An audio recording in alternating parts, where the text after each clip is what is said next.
नमस्कार। मैं प्रद्युमन जोशीला। आज का दिन हरियाणा प्रदेश की राजनीति में सबसे महत्वपूर्ण दिन रहेगा। ठीक एक साल पहले आज ही के दिन हरियाणा प्रदेश में विधानसभा के चुनाव की वोटिंग हुई और उस वोटिंग के दिन सबको यह लग रहा था कि प्रदेश में कांग्रेस का राज आ सकता है। लेकिन जब 8 तारीख को चुनावी परिणाम आए तो कांग्रेस की राज बनाने की हसरत ही रह गई और तीसरी बार लगातार हरियाणा में भारतीय जनता पार्टी की सरकार बनी। आज का दिन तय करेगा कि हरियाणा में चौथी बार भी भारतीय जनता पार्टी की ही सरकार बनेगी या कांग्रेस अपनी हार का चौका बचा लेगी और लगातार हार की हैट्रिक के बाद चौथी बार प्रदेश में होने वाले चुनाव में जीत हासिल करेगी। वीडियो में विस्तार से मैं आपको बताऊंगा कि आखिर आज ऐसा क्या होने जा रहा है जिस पर हरियाणा प्रदेश के तमाम राजनीतिक दलों की, तमाम आम जनमानस की नजरें लगी हुई हैं। उन लोगों की बड़ी दिलचस्पी है जो हरियाणा की राजनीति की नस नस से वाकिफ हैं। विस्तार से देखने से पहले आप सभी दर्शकों से अनुरोध है कि YouTube पर हमारे चैनल को सब्सक्राइब करें, बेल आइकन घंटी का बटन अवश्य दबाएं, वीडियो को ज्यादा से ज्यादा शेयर करें, वीडियो को हाइप जरूर करें, अपने विचार कमेंट के माध्यम से लिखें। फेसबुक, इंस्टाग्राम, एक्स, थ्रेड्स पर हमें फॉलो और लाइक करके जरूर जुड़ें। जो दर्शक निष्पक्ष, निर्भीक और स्वतंत्र पत्रकारिता में विश्वास रखते हैं वो हमें निरंतर आर्थिक सहयोग जरूर करें। उसके लिए आप हमारे मोबाइल नंबर 94 166 74 472 94 166 74472 पर गूगल पे या फोन पे जरूर करें।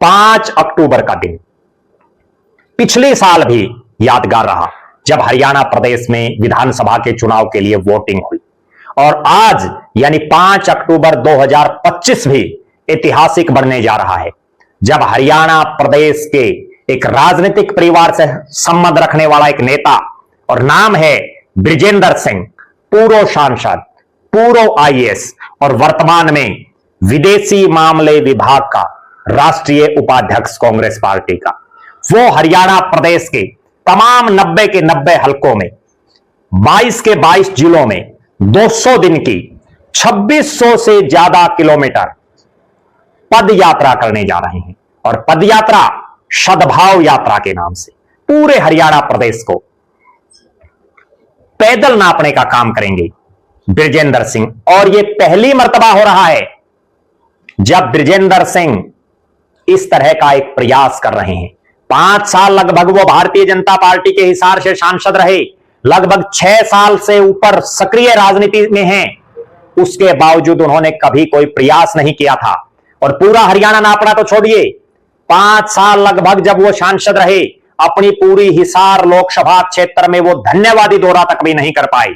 लेकिन अब एकाएक जो कांग्रेस लगातार 3 बार हार चुकी है उस कांग्रेस को हरियाणा में दोबारा जिंदा करने के लिए एक ऐसा नेता मैदान में आया है जो लगभग 5 साल भारतीय जनता पार्टी का सांसद रहा, लगभग 5 साल जिसने मोदी सरकार के गीत गाने का काम किया, लेकिन उसके बाद वो ऐसा सांसद भी बना देश में इकलौता और पहला जिसने भारतीय जनता पार्टी की सरकार को सरकार का सांसद होने के बावजूद छोड़ दिया और सांसदी से इस्तीफा देकर के कांग्रेस में शामिल हो गई। यह अलग बात है कि देश का पहला शख्स जो सांसदी छोड़ करके बीजेपी की कांग्रेस में आया हो और उसकी कदर कांग्रेस ने नहीं की, उसको लोकसभा की टिकट नहीं दी।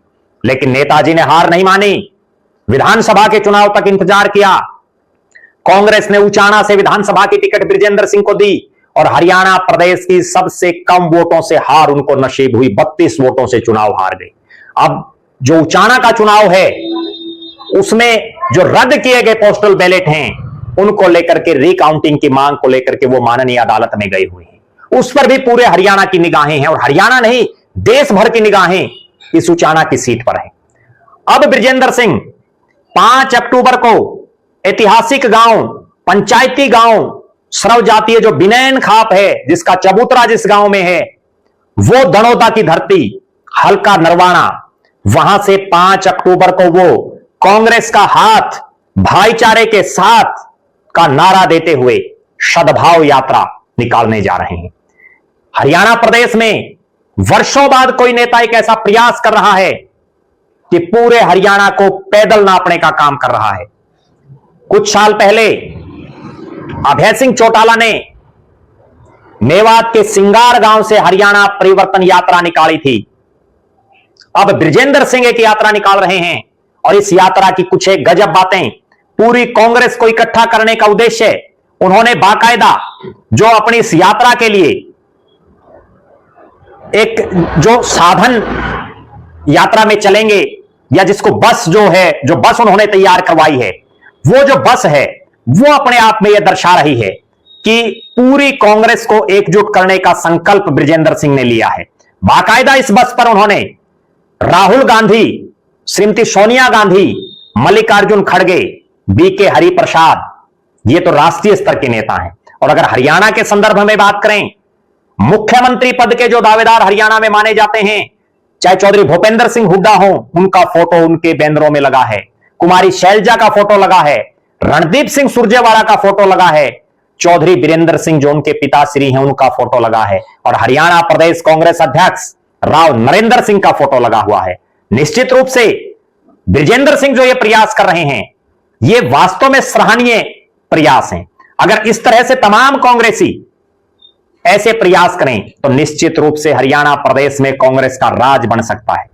बृजेंद्र सिंह की जो ये यात्रा है उसमें उन्होंने बाकायदा 5 अक्टूबर से पूरे हरियाणा प्रदेश की सद्भाव यात्रा के नाम से जो पद यात्रा शुरू वो आज करने जा रहे हैं, उसको लेकर के उन्होंने बाकायदा कई जगह प्रेस कॉन्फ्रेंसेस की, अपने साथियों की मीटिंगें ली और एक लोगो इस यात्रा का उन्होंने बाकायदा रिलीज किया। और इस लोगो में बृजेंद्र सिंह ने जो बताया कि सद्भाव यात्रा का प्रतीक चिन्ह जो लोगो है, हरियाणा की असली पहचान और भावना का प्रतिबिंब है। 2 उठे हुए हाथ सामूहिक शक्ति और उत्थान का प्रतीक है। नारंगी हाथ वीरता का प्रतीक है जो हरियाणा की पहचान है। हरा हाथ कृषि, समृद्धि और विकास का प्रतीक है जो देश के किसान व कृषि का सम्मान करता है। ऊपर की ओर जाते ये दोनों हाथ मिलकर जवान और किसान की भूमि हरियाणा में मौजूद प्रगति, विकास, सकारात्मकता की संभावनाओं को दर्शाते हैं। बीच में तिरंगे में कांग्रेस का हाथ एकता, समावेश और सद्भाव के वादे का प्रतीक है।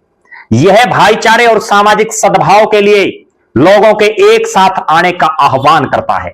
निश्चित रूप से समाज के बंटवारे के खिलाफ मोहब्बत की दुकान खोलने के राहुल गांधी के इरादे से प्रेरित बृजेंद्र सिंह की ये यात्रा क्या गुल खिलाती है, यह सबसे बड़ी बात है।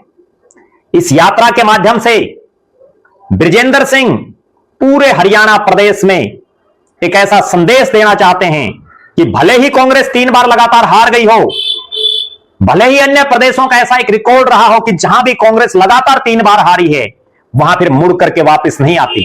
चाहे आप गुजरात को उठा करके देख लीजिए, उत्तर प्रदेश को देख लीजिए, दिल्ली को देख लीजिए, पश्चिम बंगाल को देख लीजिए, कितने एक राज्य में आपको बताऊं जहां फिर मुड़ करके कांग्रेस नहीं आती। लेकिन हरियाणा में एक ऐसा प्रयास बृजेंद्र सिंह कर रहे हैं जिसमें 7 महीने, लगभग 7 महीने हरियाणा प्रदेश के तमाम हलकों में वो घूमेंगे। यात्रा का पहला चरण हरियाणा के जो जाट लैंड या किसान जो लैंड हैं उसके 14 विधानसभा क्षेत्रों को कवर करेगा, जिसकी नरवाना से शुरुआत होगी और उसके बाद नरवाना से ये यात्रा कलायत, सफीदो, जींद, जुलाना, नारनौंद, उचाना, उकलाना, बरवाड़ा, भवानीखेड़ा, नलवा, हांसी, हिसार और आदमपुर विधानसभा क्षेत्रों में पहुंचेगी। प्रत्येक विधानसभा क्षेत्र में 2 दिन का कार्यक्रम होगा और औसतन 35 किलोमीटर पैदल यात्रा होगी। अब मैं आपको बताता हूं कई गजब बातें जो तय करेंगी कि अगले चुनाव में हरियाणा में कांग्रेस का राज बनेगा या नहीं, या बीजेपी जीत का चौका लगाएगी। बृजेंद्र सिंह ने इस यात्रा के माध्यम से शुरुआत से ही एक बात जरूर वो कह रहे हैं बार बार, और उनके जो पोस्टर रिलीज उन्होंने किए हैं उनसे भी यह स्पष्ट है कि वो चाह रहे हैं कि कांग्रेस इकट्ठी हो। अब आज जो 5 तारीख का दिन, दनोदा की ऐतिहासिक धरती, क्या यहां चौधरी भूपेंद्र सिंह हुड्डा जो विधायक दल के नेता हैं वो इस यात्रा में पहुंचेंगे? हरियाणा प्रदेश कांग्रेस कमेटी के अध्यक्ष राव नरेंद्र सिंह इस यात्रा में पहुंचेंगे? राष्ट्रीय महासचिव रणदीप सिंह सुरजेवाला यात्रा में पहुंचेंगे या नहीं? कुमारी शैलजा यात्रा में पहुंचेंगी या नहीं? कैप्टन अजय सिंह यादव यात्रा में पहुंचेंगे या नहीं? और सबसे बड़ी बात, जींद जिले से यात्रा शुरू हो रही है। जींद जिले में इकलौती कांग्रेस की विधायक विनेश फोगाट इस यात्रा में पहुंचेंगी या नहीं? अगली बड़ी बात, जिन विनेश फोगाट के अलावा ब्रिजेंद्र सिंह और विनेश फोगाट को छोड़ दें तो जो बाकी 3 प्रत्याशी और रहे जींद जिले के, वो इस यात्रा में पहुंचेंगे या नहीं? यह सबसे बड़ा सवाल है। और आज का दिन कांग्रेस को एकजुट कर सकता है। ब्रिजेंद्र सिंह ने तो उन लोगों को भी न्योता भेजा है जिनसे राजनीतिक रूप से उनके परिवार की कभी नहीं बन पाई या अब दूरियां हैं, उसके बावजूद जो भी कांग्रेसी है उसको उन्होंने आमंत्रित किया है। एक बहुत बड़ी बात, ब्रिजेंद्र सिंह और चौधरी बीरेंद्र सिंह के समर्थक लगातार इस तरह की बयानबाजी करते रहे हैं कि इस यात्रा में राष्ट्रीय स्तर के नेता पहुंचेंगे। अब देखना यह है कि 7 महीने की इस यात्रा के पहले चरण में कितने बड़े बड़े नेता यात्रा में पहुंचते हैं, और उससे भी बड़ी बात, कितने लोग इस यात्रा में पहुंचते हैं, क्योंकि अभी बीजेपी का 4 साल का राज बाकी है। कितने लोग इसमें जुड़ते हैं, क्योंकि पैदल चलना सबके बस की बात नहीं है। एक बड़ी गजब बात इस यात्रा में और देखने को मिलेगी कि ब्रिजेंद्र सिंह जो पहले आईएएस अफसर रहे, फिर लगभग 5 साल सांसद रहे, वो 7 महीने लगभग 200 से ज्यादा दिन पैदल भी चल पाएंगे या नहीं, यह अपने आप में एक बहुत बड़ा सवाल है। कहीं जिस ढंग से अभय सिंह चौटाला बीच बीच में बस में बैठ रहे थे अपनी पैदल यात्रा के दौरान, उस तरह से ही तो ब्रिजेंद्र सिंह नहीं करेंगे। इस पर हमारी निगाहें बनी रहेंगी। हमारी निगाहें इस चीज पर भी बनी रहेंगी कि इस 90 हलकों की यात्रा में खुद ब्रिजेंद्र सिंह का इतना बड़ा राजनीतिक वजूद अब तक नहीं है कि उनके 90 विधानसभा क्षेत्र में खुद के कार्यकर्ता हों। कांग्रेसी उनको कितना सपोर्ट करते हैं, यह सबसे बड़ी बात है। और 90 के 90 हलकों में तो चौधरी भूपेंद्र सिंह हुड्डा को अगर छोड़ दें, उसके अलावा कोई नेता ऐसा नहीं है जिसके पास मजबूत टीम हो प्रदेश में कांग्रेस में। क्या भूपेंद्र सिंह हुड्डा और उनके साथी भी ब्रिजेंद्र सिंह की इस यात्रा को जोर शोर से सपोर्ट करेंगे? इस पर हमारी निगाहें बनी रहेंगी। हम लगातार ब्रिजेंद्र सिंह की इस यात्रा पर वीडियो बनाएंगे, उन नेताओं के भी वीडियो आपके बीच में प्रस्तुत करेंगे जो इस यात्रा में ब्रिजेंद्र सिंह का कंधे से कंधा मिलाकर के साथ देंगे, जो किसी भी तरह से इस यात्रा में सहयोग करेंगे। वो नेता भी कमेंट में नाम लिख सकते हैं या उनके सपोर्टर अपने नेताजी का नाम लिख सकते हैं। आप भी अगर इस यात्रा में आपकी दिलचस्पी है तो आप जरूर कमेंट करें कि ब्रिजेंद्र सिंह की इस यात्रा को लेकर के आपका क्या मानना है। आप यह भी कमेंट करें कि इस यात्रा से क्या कांग्रेस एकजुट होगी या कांग्रेस में इस यात्रा के बाद मुख्यमंत्री पद का एक और दावेदार निकल करके बाहर आ जाएगा। चौधरी बीरेंद्र सिंह के परिवार की राजनीति के बारे में भी आपके क्या विचार हैं, जरूर अपनी राय रखें। आप लगातार हमारे साथ बने रहें। हमारे फेसबुक पेज को लाइक और फॉलो करें, यूट्यूब पर चैनल को सब्सक्राइब करें, बेल आइकन घंटी का बटन अवश्य दबाएं, वीडियो को ज्यादा से ज्यादा शेयर करें, वीडियो को हाइप जरूर करें, अपने विचार कमेंट के माध्यम से रखें। जो दर्शक आर्थिक रूप से सक्षम हैं वो हमें निरंतर आर्थिक सहयोग करें। बहुत बहुत धन्यवाद। आपका अपना प्रद्युमन जोशीला।